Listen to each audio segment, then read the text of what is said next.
Yılın 24. Ağustos günü geçinde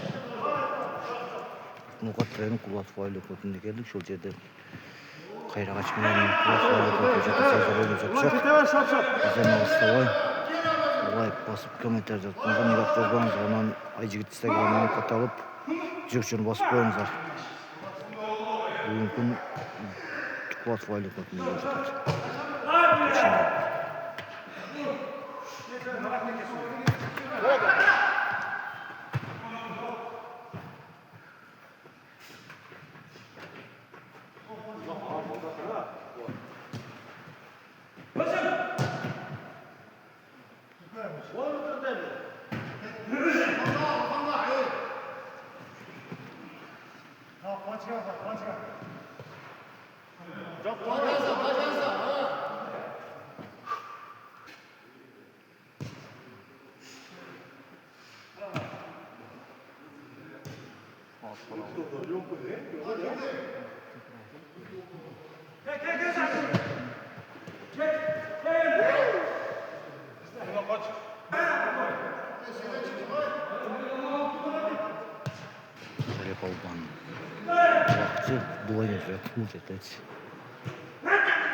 Kayraгач сборный, Кулатов сборный oynayacak çat.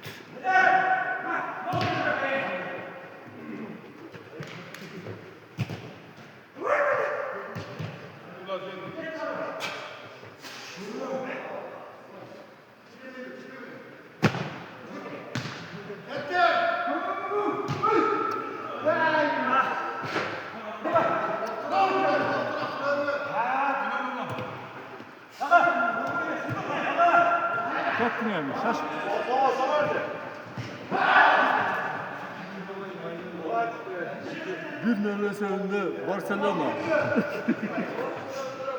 Kayraгач 1-0 oldu, Jol 0. Kayraгач 1 oldu.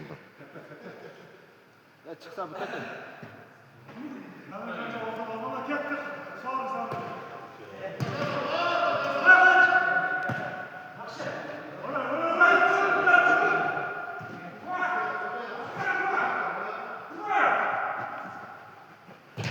Ama gol sayılarını tartıp koyduk. Gol sayılarını tartıp koyduk.